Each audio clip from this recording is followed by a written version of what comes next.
Hello, everybody, and welcome back to another B9400 podcast episode, where today I will be discussing the life, legacy, service, and impact of the first ever U.S. President, General George Washington, and how his leadership of the Continental Army successfully helped to oust the British Empire of King George III from the colonies.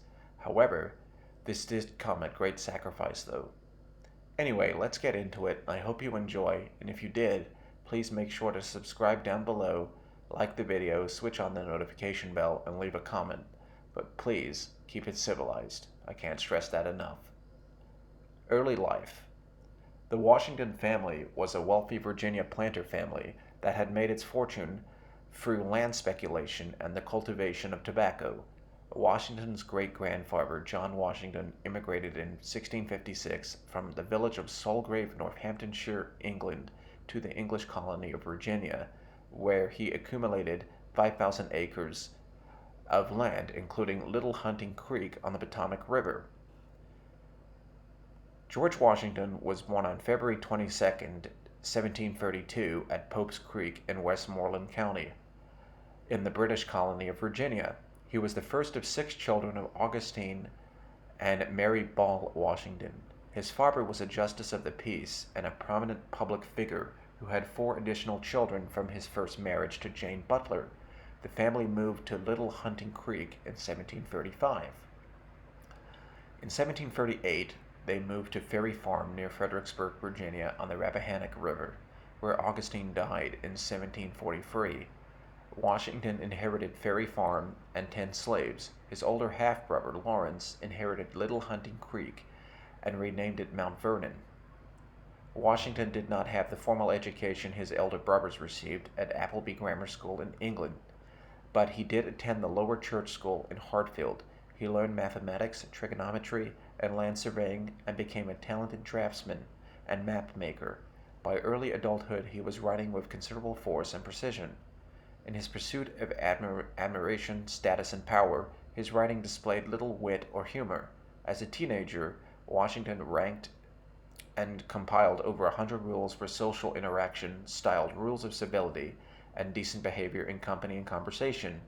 He had access to an English translation of a French book of manners. Washington often visited Mount Vernon and Belvoir, the plantation that belonged to William Fairfax, Lawrence's father-in-law. Fairfax became Washington's patron and surrogate father, and Washington spent a month in 1748 with a team surveying Fairfax's Shenandoah Valley property. The following year, he received a surveyor's license from the College of William and Mary when he was 17 years old. Even though Washington had not served the customary apprenticeship, Fairfax appointed him surveyor of Culpeper County, Virginia, and he appeared in Culpeper County to take his oath of office on the 20th of July, 1749. He subsequently familiarized himself with the frontier region, and though he resigned from the job in 1750, he continued to do surveys west of the Blue Ridge Mountains.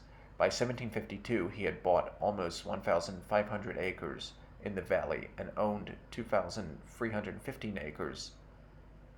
In 1751, Washington made his trip abroad when he accompanied Lawrence to Barbados in the Caribbean, hoping the climate would cure his brother's tuberculosis. Washington contracted smallpox during that trip, which immunized him and left his face slightly scarred. Lawrence died in 1752, and Washington leased Mount Vernon from his widow Anne. He inherited it outright after her death in 1761. That just about concludes the first episode of this mini-series on the early life of the first ever U.S. President, General President George Washington. Thank you for tuning in, and please make sure to subscribe down below, leave a like, and a civilized comment. I can't stress that enough, as it helps me out considerably in terms of expanding my brand name.